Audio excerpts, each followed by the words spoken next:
welcome to the Samson Strength Coach Collective. On today's episode, we have Ryan Metzger coming to us via University of Tennessee. This is a very cool episode for me. I mentioned it. She's one of the first people I followed in strength and conditioning. I think she's put out a really high quality product for a long time.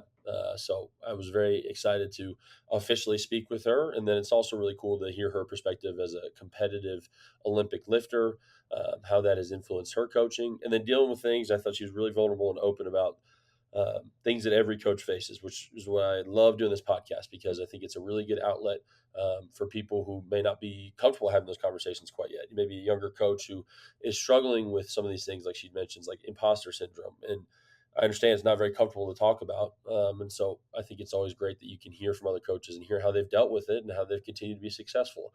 Obviously, she's reached success, being the assistant strength coach of the year with the NSCA, which is a very highly esteemed award. So again, I appreciate Ryan's vulnerability, and I appreciate you as the listener, and thank you for listening, and I hope you enjoy.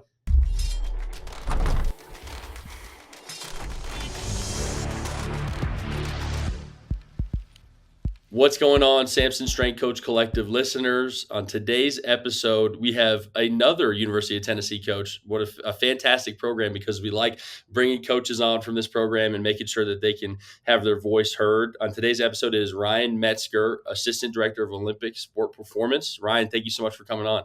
Thank you so much for having me. I'm super excited to dive in. Absolutely. I'm very excited as well. And, it's funny, you've been a very big name in strength and conditioning for a long time. I remember you were one of the first people I followed when I was an intern within strength and conditioning. So I'm excited to get to know you. Yeah, I'm honored. Thank you so much. Oh, absolutely. Absolutely. I've been very familiar with your game for a long time. So I'm Very excited cool. to dive into it. Can you kind of just give us a background of your career and then what's led you to Tennessee? Yeah. Okay. So quick background, just from Chicago, Illinois, originally. I did my undergrad at Wisconsin Oshkosh. I was a gymnast my whole life, did gymnastics in college. So that was really awesome to be an athlete for so long.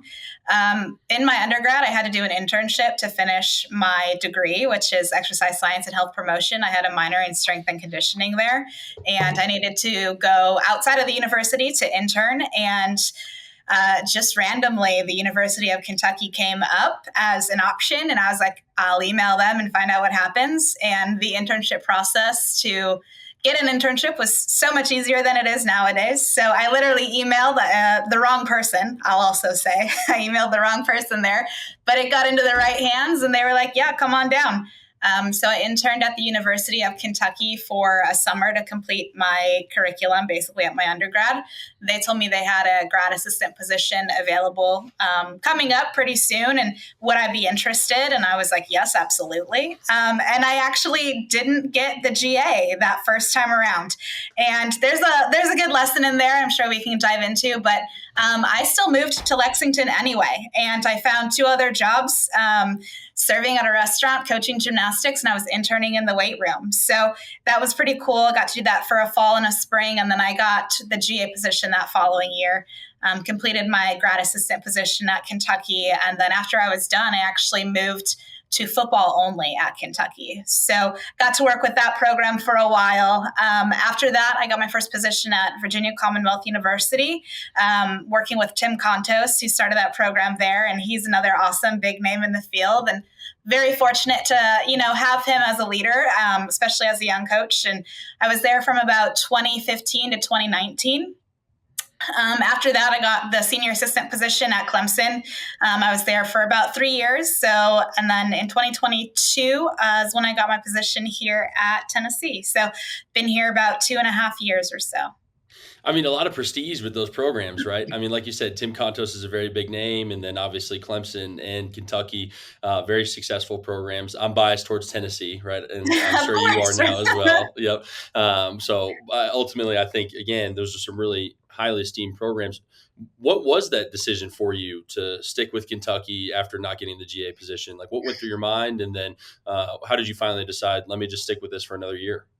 Yeah, so I was very young at that point in time, just finishing up my undergrad. So I'm roughly 21, 22 years old.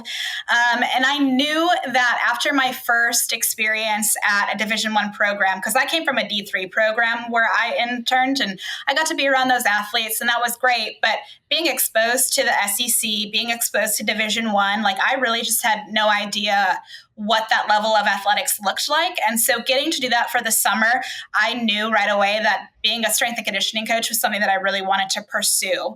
And so for me, it came down to two options. I can either move here and bet on myself and really just take this route, or I can go back home but what's at home for me? Mm. So what does my career look like there? And so, I went to school to pursue coaching. Strength and conditioning, like I mentioned earlier, was my minor. I knew that I wanted to be involved in athletics. And so for me, it was scary, but also a no-brainer. I was like, this is the route, and this is going to be my only opportunity to do it. So I have to do it. So even though I didn't get the GA position, I learned a lot in that year of interning and not having to go to grad school. So I got to coach on the floor, massive groups, elite level athletes, understand the ins and outs of working with teams, understanding the administrative side, all of these things that I don't think I really would have gotten the chance to experience had I dove right into the GA position.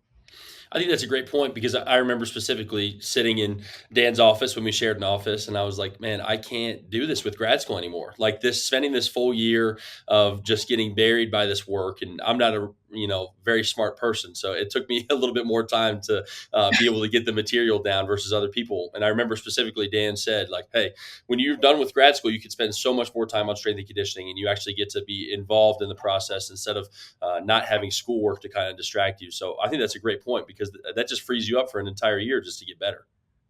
I learned so much in that process. And at the time, I really thought that it was kind of a dig at me and I wasn't good enough or whatever it may be. But honestly, it was a blessing because I got to learn so much more and experience a ton being a really young coach. Mm.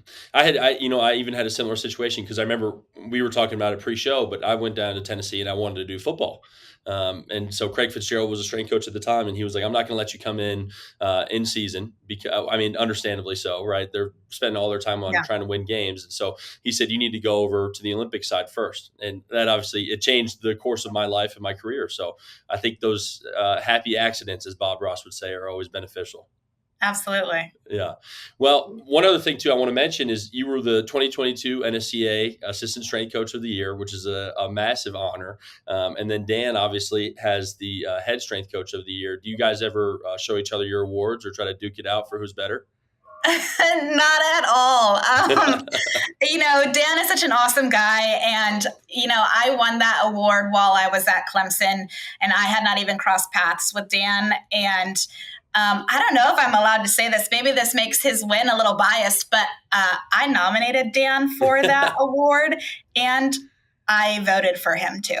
So There you go. I really I pushed for him because I think he deserves it. He's an awesome coach, and I don't feel like there's any kind of rivalry or tension of us, both winning the awards. And I think it's really cool that it's almost like a handoff of, Yeah. I had the assistant one year and he got to have the, head strength and conditioning coach the next. So Well, I'd be shocked if that was the case, right? But and yeah, and it was really cool too because I got to help him in the process. He's like, Metz, what do I do for this? And how do I put this in? And I was like, oh, I got it. Like, we'll talk about this and this. So I even helped him with his application. So it was a really cool process. the rookie becomes the vet. It's a very full circle moment. What was that Yeah, like winning for you winning the award though? a shock. Um, I just kind of like I mentioned earlier, I think I didn't really have a ton of confidence as a young strength and conditioning coach. And being someone young in the field and being a female in the field and trying to come up and find your way and all of these things, I think you just run into a lot of roadblocks anyway. And it was, just almost this feeling of like, I can't believe that this is happening because what did I do to really earn this? It Mm. was almost how I felt about it. And so I knew that I was in the running. I had no idea who nominated me at the time. I had found out later who nominated me, which that's really cool too. But I just, did everything that I could to make sure that I stood out as an individual and showcased, my accomplishments and what I had done. And I remember getting the email saying that I had won. And like I mentioned, I was at Clemson at the time, and I literally ran a lap around the weight room. And I was like, "Yoo-hoo!" I was like, "I won the award. Don't tell anyone." Because we weren't allowed to talk about it yet. But it just was a moment that almost like the buildup of everything that I had been trying to put together and be really intentional about in my coaching career finally just kind of came in that award and got recognized. And so that was a really awesome time for me. Well, that's amazing, and you have to celebrate your successes, right? I mean, at the end of the day, like like you said, whether you at the time felt like you deserved it or not, ultimately you did win the award, and so that's the Yeah. exciting piece. Did winning the award kind of help grow your confidence, or does that come from a different process? Um, I think I still deal with a little bit of like, okay, am I good enough here? Am I doing this right? How could I do this better? But I think that that's also a mark of a coach that's constantly searching to be better and wants the best for their athletes, is always reevaluating and auditing. And so, am I proud of achievements? Yes, absolutely. Am I content to not continue to search for other ways to be better? No, like I'm always going to do that for myself. And so I think to a degree, sometimes I sit back and I like think about, like you said, like I've been a part of really awesome programs and a lot of success, and that's cool. But at the same time, I'm like, how can we get better? How can I improve? So I think there's always a little bit of like a reality of like, hey, you did this, but also it's like, we're not done yet. Oh, So 1,000%. But I mean, like exactly like you mentioned, that little bit of doubt or just a reevaluation process every year. Is what I'm doing the best possible thing for my athletes? Am I trying to help everybody out to the best of my abilities? I think that's, like you said, it's a hallmark of a coach who cares at the end of the yeah, day. Like you care and you always understand that there's always an opportunity to get better. And what I love is when interns come and ask me like, hey, have you heard about this training methodology? Or I heard they're doing this over at Tennessee, right? Like for me, when I get to learn something new, I used to put my walls up and I used to get so defensive and be like, well, no, but I think it's stupid or something like that. Right. And yeah, now it's just like, I've got no clue and I'd love to find out a little bit more. And I think yeah, once you get to that stage in your career, it's a lot more fun. absolutely. Yeah. Well, okay. So another thing that was mentioned pre-show, right, which I think is always exciting to dive into, is you're going for your master's in business, right? Yeah. So, so I am about to finish out my third semester of my MBA. I'm doing that through the program here at Tennessee. So that's How's another that fun going? story. What? How's it going? It's hard. I joke around with a lot of people that I think I'm really getting to the meat of the program because it's hard, and every week is a new challenge to complete the content and to stay up on everything. And going back to school and being like a full-time strength and conditioning coach, but also being quote a non-traditional student has been quite the learning process. And I think that me choosing to do that, I see a lot of crossover in the field of strength and conditioning, but also I find a lot of things where I'm like, what? Like, I had no idea what this was. And so it's really helping me just kind of expand my knowledge base. And there are some things that we can definitely, I think, apply from just a leadership standpoint or communication or whatever it may be. But also, I know that there might be a question onto this later in your podcast, but I was thinking about I had a really rough time with grad school my first time Mm. around. That was a really big struggle. So the fact that I decided to go back and like give it a round two might feel a little crazy, but I feel like I have a much better handle on time management and the content and how to get through it better Oh, now. absolutely. I mean, well, you have professional skills now to help you from working, for so long. What Yeah. went into you deciding to get your MBA? There's a lot that went into it. I think I'm just a constant, like, lifelong learner. I've always been so interested in reading and, research and all of that. And my time at Clemson, I think, really reinforced that because they really do push continuing education. And so when I came here, it was like, okay, what's there to learn about? What can I do with this? Okay, how about this? And so the more I think about my career, and I am not getting any younger, and I've been coaching for a very long time. So I always think about what's next and what's ahead. And, us as strength and conditioning coaches, I always am like, okay, we're in the service industry and we do our best to serve our athletes. But I think when you take a step back and you look at collegiate athletics as a whole, it really is an entertainment Mm. business. And in order to make any steps forward, having a business background, I think will help provide some opportunities potentially in the future. So I just wanted to pursue that to just give myself another tool in the toolbox. And the time's going to pass anyway while I'm here. And if Tennessee is going to help educate me, why not take advantage? So That is one of the nicest benefits about being a strength coach at a collegiate setting, right? Is that you can actually get free class, which a lot of yeah, people kind of push to the side. It's like, no, that's actually super beneficial. And, absolutely. and like you're saying, I think it's so cool to see different fields and apply them to strength and conditioning. My master's is in sports psych, which I've mentioned ad nauseum to our listeners. So I apologize for bringing it up again. But at the end of the day, like there's a lot of principles that can be applied from it. It's still within the sports realm, but I use self-determination theory, a lot of different things constantly with my athletes just to make sure that they're at their peak on the psychological side as well. And then take something like business, like you said, sports is a business at the end of the day. I think we'd be lying to ourselves if it wasn't. Coaches wouldn't get fired, if it wasn't. So Right. ultimately you have to win and you have to work within organizations. So how can you be successful doing that? And I mean, I don't know what your future career path is, but I think it makes it a little bit easier to get hired as a director as well, too, or go into administration if you have separate degrees, Absolutely. right? And you can show, hey, I understand the business side of this too, because a lot of times our administration, I think, kind of looks down, or not ours, obviously, I'm not speaking for App State, but administration as a whole within collegiate athletics can kind of look down on strength and conditioning a little bit. And it's more of like, oh, they're just a weights coach, right? And at the end of the day, that's not what we provide. We provide Right. a million different things. And so I think it's nice that you're getting a piece of paper that acknowledges that as well, too.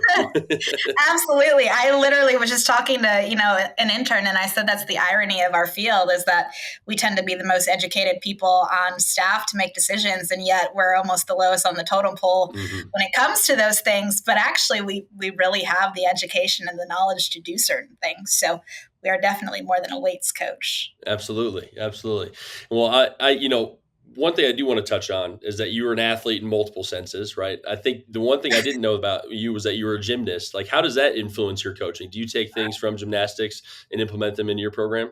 You want to know? So I work here with women's soccer and women's tennis, and I wouldn't say that gymnastics has a major influence in just the meat and potatoes of those programs, really, because they're not super similar. But what I have noticed and what, mentors have said to me, and specifically when I was working with football at Kentucky, um, those guys just some of them were like super mobile and strong and they had great positions in everything that they did and some of them just really struggled to do certain things and lacked mobility, and because I had the gymnastics background I would take them away from what they were doing and I would do something with them from a mobility standpoint to Mm. help them with their lift, and the coaches started to recognize that and they're like, how did you come up with that? I'm like, oh, gymnastics, like I would do X, Y, and Z. And so that I think is where it has become useful. I will watch like our dance team and our cheer team and all of that stuff. And I'm like, oh, what are they doing? Like, what are our divers doing? Like sports that are more similar to gymnastics, I'm always very interested in. But there are a couple of principles that I think are similar, but I can't say that there's a ton of just influence in the programming standpoint, at least for Yeah. me. Well, I understand that completely, right? But I Yeah. do think it goes back to, getting a degree in something completely separate from strength and conditioning. There's small things that you can kind of pull out of your bag to help people out.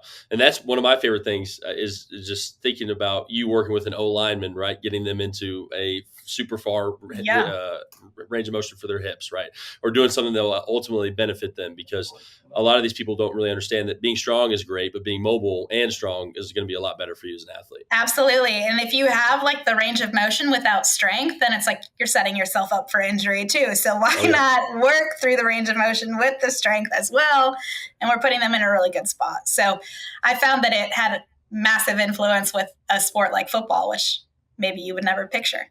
Yeah, absolutely. And I've gotten in multiple arguments in my comment section with people asking why I superset strength and mobility exercises, because I just remember multiple times people just coming up and saying, "Well, I don't really believe in that," and I'm like, "Well, obviously we hold different positions."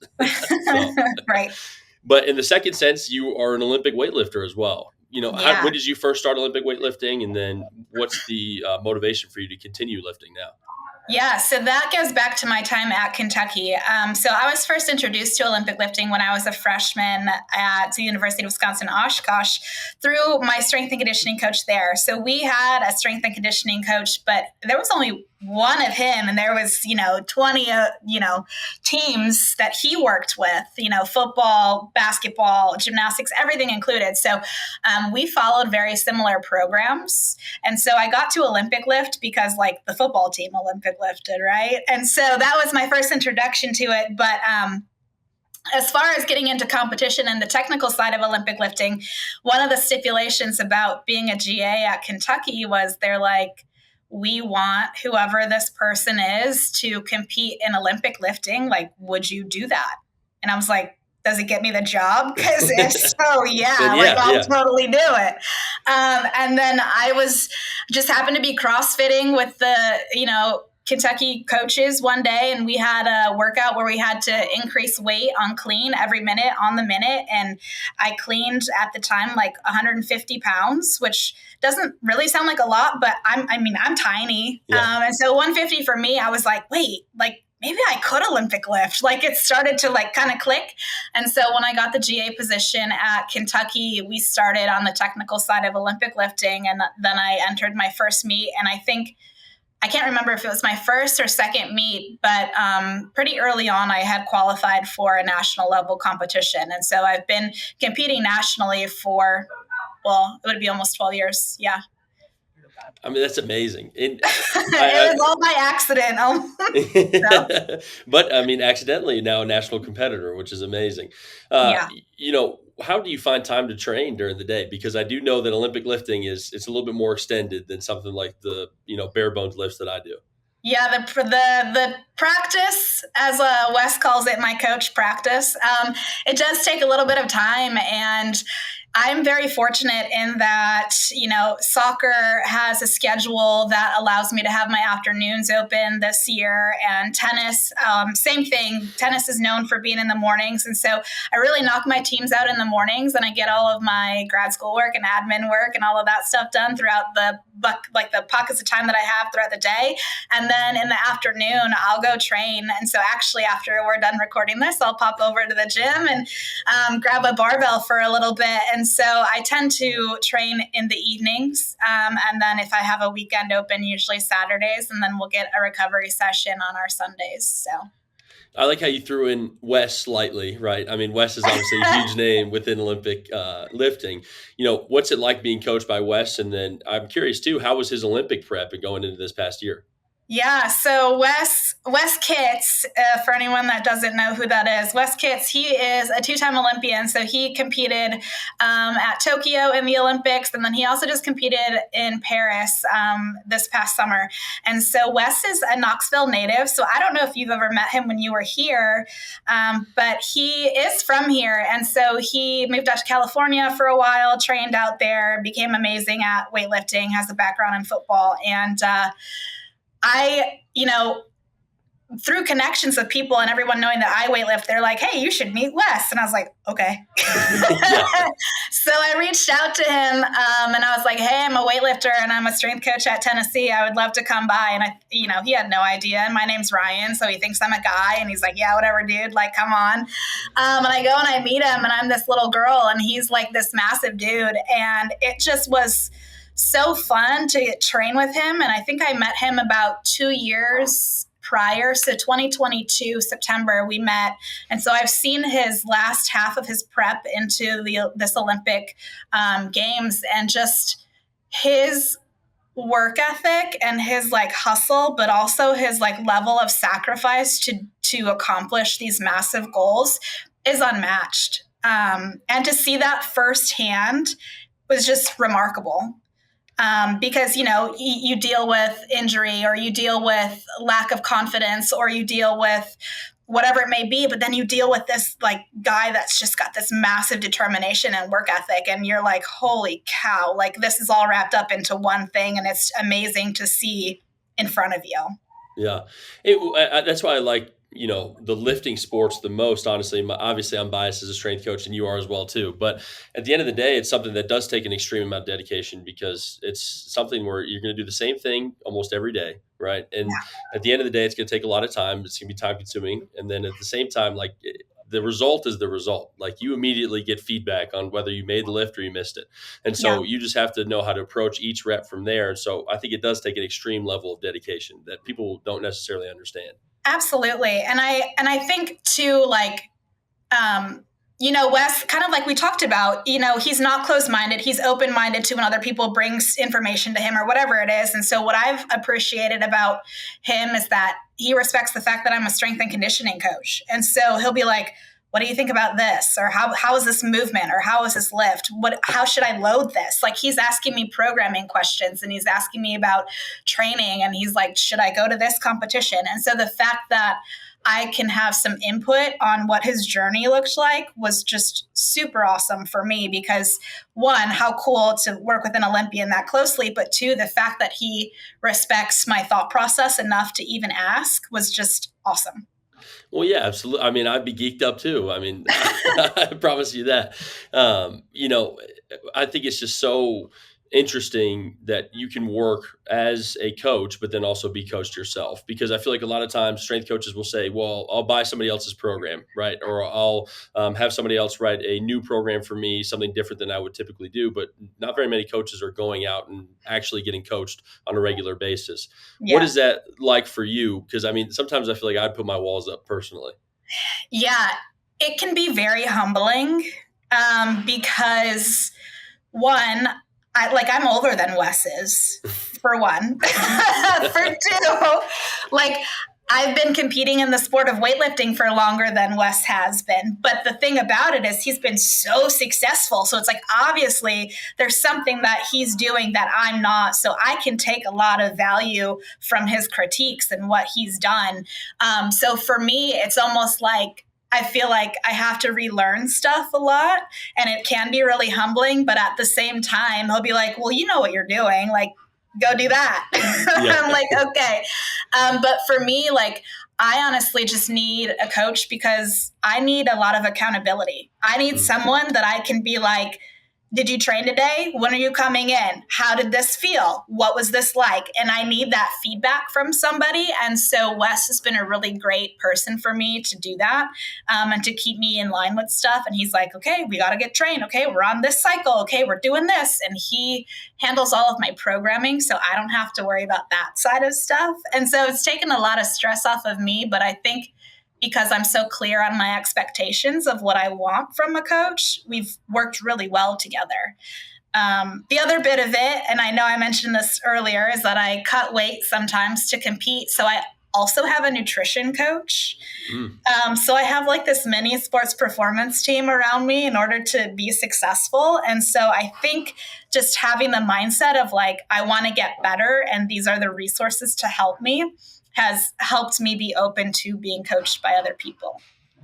Well, you brought up one thing that was really interesting to me. And so, how did you find out that you are somebody who needs accountability and you're somebody who needs somebody to check in with you? Because I think that takes a certain level of humility to know that about yourself and then actually execute it. So I have learned that about myself many, many, many years ago. I am someone that I love to have goals and I love to have check-in points. And also, like, it's very easy. And I think anyone can do this. If you're like, oh, well, I did that like enough. I did that good enough. But it's like, okay, but is that the standard? Is that what you want? And it's very easy to, if no one's watching, be like, well, I'm tired today, so I'm not going to go train. Or like, I need to run an errand or whatever. And so I just need someone that's not going to care about outside stuff going on in my life. And they're going to be like, well, you told me this is what you want. And so this is what we're doing. So I'm also a really big fan of just your actions, like matching your words. And so when I go to Wes and I tell him like, hey, I want a medal at this competition, but I don't show up to training, then clearly I don't want a medal, right? So I just need someone that's going to be like, hey, what are you doing?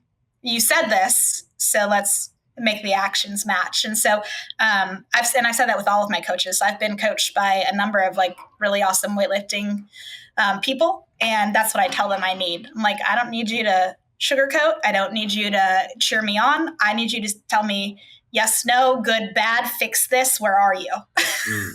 Well, that's just so crucial though, because that's a massive part of our jobs, right? I mean, if I were to go out and ask my basketball team today, who wants to be Sun Belt Player of the Year, every single one of them would raise their hands, right? And so ultimately, that's an award for one person within the entire conference. And so, what are you going to do that's actually going to help you get there?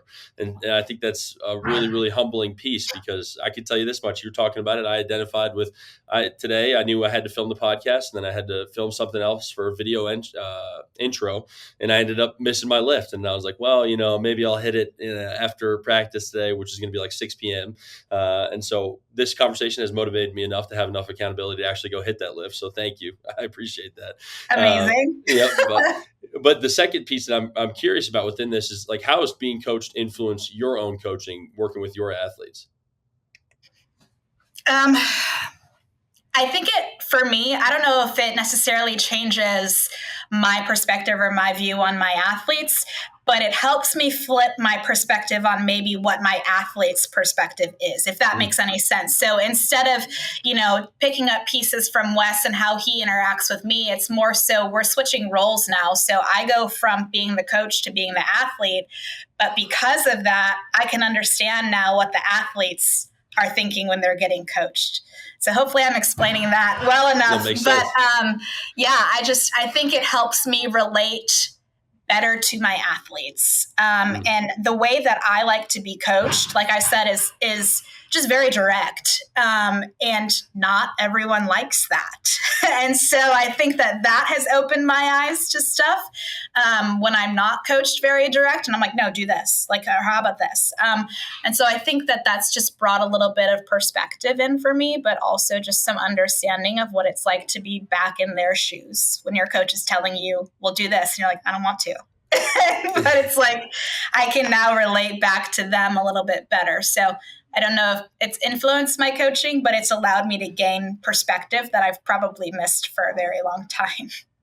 Well, I'd argue that certainly influences your coaching, right? To be able to be a little bit more empathetic and understand what the athletes are going through. And I mean, too, I think a lot of strength coaches competed in high school or continue to compete in some things that are a little bit more recreationally, right? And so, like, I'll do jujitsu and we'll do jujitsu competitions, and those are great. But like for me, it's if I end up, losing a competition, it's like, well, I went to class maybe two times per week over the past month. Like, obviously that happened, and so it's not as much skin in the game versus you're dedicating a massive portion of your life to doing this, right? And you understand that your work goes directly into your results. And so I think it's Right? a really good refresher for you, and again, makes you more empathetic towards the athletes. Yeah, for sure. Yeah. Well, I like talking about challenges, right? And you alluded to it a little bit earlier. And so I think we can certainly dive into exactly what you mentioned. What was the biggest challenge that you faced? Was it grad school, your first time going around? So that question really had me pondering, what examples could I give? Because again, I don't talk about this a lot because it's not like a highlight of my career, but like I almost failed out of grad school. I almost got kicked out of my GA position at Kentucky. And that was tough for me because it made my future uncertain. I had no idea, how am I going to pull out of this? If I go get out of grad school, like I'm done with coaching, this path is no more. So that was a lot of uncertainty. I think another part of it, and we kind of talked about a little bit, but just overcoming this whole imposter syndrome of like, am I actually good enough to be doing the things that I'm doing, to win this award, to do these things? I think I've always had a little bit of that. And the other challenging thing that I thought of is just having conflicting philosophies with other people around you or others that you work with, and also the inability of having any autonomy to program the way that you want, understanding that you don't agree. So I think that those three things have been super challenging for me. And I don't know which rabbit hole we want to dive down, but yeah, those are definitely parts of my career that I think I don't discuss often because they're hard and it's a challenge. Well, we're going to dive all three. I promise you that. All Awesome. right. So, Okay. I mean, with the first one, and like you said, it was already a little bit of a tumultuous start, interning just your first year instead of getting the GA position, and Yeah. then being in this spot where it's kind of perilous for your GA position the rest of your career. What was your self talk like then, and then how did you find the motivation to get back to where you needed to be within the program? Again, another part of this story that I don't discuss. I am not a super emotional person. I don't cry often. That's not me. If I cry, like something's really, really wrong. And I remember being, at that position at Kentucky, and I called my mom, and I started crying to my mom, and I was like, I just want to quit. I was like, can I come home? And she said, no. She goes, you committed to this. You're going to finish. And so I think my mom having that backbone with me is what kept me in the game, because I was like, you know what, you're right. Like, this is not forever. I can do it. I can get out of this situation. I just have to be smart about how I do it and manage my time. And so I sat down with my boss and we came up with a plan of like how I'm going to turn my grades around and performance stuff and setting goals and just really kind of working through that process. And so because my mom told me to stick it out, I did.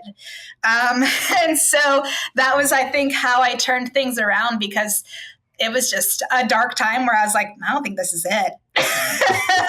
And when I reflect back on it, it's like I'm so thankful that I was kind of pushed to stick with it, because the career wouldn't have happened. All these things that have happened down the line wouldn't have been a thing. And I'm so thankful that I get to be in the position that I am now, because I stuck in it through a very rough time.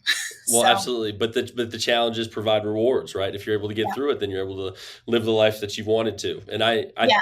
hope the younger people listening all know that everybody's had the same call with their mom or their dad, right, or whoever raised you. I've had very many similar calls throughout my career, and it's important because those people have your back, and then they understand too that you're going through something that's difficult, but it's not forever.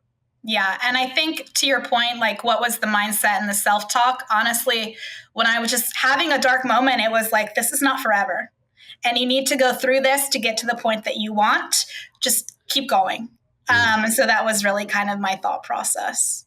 So what does your self-talk look like now? I mean, obviously, I think everybody goes through imposter syndrome, and I think great coaches are lying to you, even when they say they don't. Right? I think it's something where people don't like to admit it a ton, but it's something that affects almost every coach that I know of. And when I've gotten to know them deeply and personally, I found out that they have some of the same doubts that I've had in my career and that you've had. Yeah. So what does self-talk look like for you now? Yeah, I think it's more so just reminding myself of accomplishments and successes. And I do a lot of auditing with other coaches, like, hey, take a look at this program. Tell me what you see. Tell me what you don't see. Like, I'm constantly searching for feedback and just making sure that my athletes are in the best position possible. And so I think it's more so just making sure that I'm searching every single corner of everything that I can, and just reminding myself, like, hey, you've been here before, or you've seen past success, like this is working, or whatever it may be. I think it's a much more positive mindset now, because I've been able to kind of look back on the accomplishments that I've had. Absolutely. With the feedback portion, how are you able to not take it personally necessarily? Because I feel like that's another big issue that a lot of people face. How are you able to understand the feedback and then actually implement it just to make you better instead of kind of hurting your feelings? Yeah, absolutely. So, one of the other things I learned really early on is like, obviously, you want athletes first, right? So, it's not about me. It's not about a sport coach, athletic trainer, whatever. It's not about our egos or who's doing the best job. It's honestly about how can we do the best to make the athletes better and put them in a great spot. And so I always think about it like, if I'm searching for feedback, it's probably because I want to do something better. So it's not that I already have the best plan in mind. It's like I'm searching for something else. And so I always have the mindset of like, whatever they say, like maybe it's a learning moment, kind of like you said, but at the end of the day, I'm trying to do it for my athletes. And so that's always what I like reinforce it with, because someone could look at my program and be like, this is absolutely terrible. And I'm like, okay, well, what would you do? Give me a solution. And so I just try to look at it that way, is like I'm constantly doing the best for them and not doing the best for me as an individual. Mm. But that's all we're trying to do at the end of the day, right? Is Yeah. everybody wants to do the best thing possible for the athletes, and so how can you get better is actually a third party who has no skin in the game coming in and helping you understand it. Now, uh, Absolutely. And I have a group of coaches that I'll like be like, look at this. How is this? Let's do this. And it's always just people that have no input on, the program other than, all right, look at the program. Yep. What are we Right. writing out? Well, the best feedback I ever got in my career was actually from Dan, because I remember it was my first year at Texas Tech, and I was disagreeing with some of the coaches about what the process should look like, and basically a ton of different small things, right? And so I called Dan, and I was like, "Man, they're being so unfair to me," and he's like, "I think you're kind of being soft." Like, he's like, "I think you should probably have more of a backbone in these meetings and say what you're really thinking." And Yeah. ever since then, it's made my career a million times easier. So it's feedback is always vital, because it's something you may not want to hear, but it is something that you need to hear most of the time. Yeah, Yeah. absolutely. And so for the third one, I think what you mentioned is a really big thing for people to accept, right? Is that there are differing philosophies. And that's something where it's unfortunate, because it is such a gray area that almost every program works, right? But there are 1% that do make people better. And a lot of times championships are won based off of 1%. How are you able to kind of accept that? And how are you able to not get lost in your specific philosophy? And then what about the autonomy piece that comes with it too? This is something that I really struggled with early on. So I ran into a situation where um, my boss, not Dan, not here. So let's just clear that. But I had a former boss that felt things should be run a certain way, even though it wasn't their program. And the way that they wanted things run did not align with how I wanted to run things, nor did it align with how I was comfortable programming or my expertise or whatever. And obviously, I have a massive background in Olympic lifting. That is my comfort zone. I love, Olympic lifting my athletes. And this was a massive no. You will Mm. not do that. And so early on, I really struggled. I was angry about that because I was like, I'm not being set up for success. I don't know how I'm going to program with my athletes. This is a major component of all of my programs. Like, how can I, basically give them the best program without going down the path that I know the best? Mm. And so that was really tough for me. But it took a little bit of time for me to reevaluate and understand there are other ways of training. I don't have to be tied to Olympic lifting. I don't have to be tied to a certain philosophy. I just have to be able to do the things that my athletes need that reduce their risk of injury and make them play really well. And so I was like, all right, let's find another path. And so I found a different way to train my athletes that was not involved with Olympic lifting. And I was able to then sit back and be like, you know what? It's another tool in my toolbox, because now I know how to do this, Olympic lifting or not. And so, yeah, it was a struggle very early on until I could reflect and be like, actually, this is making me better as a coach. And so just be open to different methods. Well, a thousand percent. I mean, like you said, it took away one of your tools. And so you have to Yeah. expand the toolbox, and you have to understand how to be better. Yeah. So yeah, that was a big struggle because I didn't understand. I was like, doesn't every program Olympic lift? Like, I just was very naive because Kentucky Olympic lifted, and that's what I had been around. So I was like, what do you mean I can't Olympic lift? I was like, Oh my. that's what I'm good at. But So it it was an takes a lot away obstacle. from you. It takes a lot away from you, though, Yeah. right? Because it is something that you identify with, and it's something that you've shown to have success, right? And I don't know why people get lost in these, kind of holes, and just thinking that their philosophy really is the only way to get things done. But Yeah. especially if it's early on in your career, like you said, it's something that's just ultimately going to be beneficial for you. Absolutely. And it opened my eyes to other training. And you know what? It's become very interesting now, and a talking point on podcasts. It's like, you Olympic lift, but you don't Olympic lift your teams. I'm like, I know. I I have other ways know. of doing things now. So we evolve. There you go. Um, At the very least, you got a great talking point out of it. yeah. Yeah. Well, and one thing I do appreciate about that too is a frustration of mine with the strength and conditioning community is just watching people like lose their minds and just will constantly be on social media and just constantly defend that this is the only way that we should really do things. I love the main powerlifting lifts, right? Like I love using them with our athletes. I think they're beneficial. But if somebody were to tell me that, we need to only front squat and overhead squat, whatever, it wouldn't really bother me that much at this point in my career, right? But I see coaches, and I bring up starting strength because we went to the seminar and I loved it. I thought it was fantastic. But how angrily they can defend their positions sometimes. I'm just like, man, like it's okay. Like you're still going to see results from other things. And so Yeah. I feel like people just get worked up for no reason. Yeah. Yeah, I find, and I don't know if you see this too, but I find that a lot of young coaches are really set in their ways, and then I think it takes a little bit of experience for them to be like, oh, there's other stuff. Yeah. And then as you get to this certain point in your career, you're kind of more open minded, and you learn other things, and then you run into some old school coaches that are again set in their ways. So we've got this cycle, and just like you said, being open maybe wasn't an option early on, and that's how I was with my philosophy too. Yeah. But at the end of the day, like you said, it only makes you better. Yeah. Yeah. Awesome. Well, Ryan, thank you so much. I appreciate it. I just looked down. I didn't even realize how quickly the time flew by. I had a great time. Yeah, we've been chatting for a lot. I appreciated it. Absolutely. Well, if anybody wants to follow you on social media, what would be the best way to do that?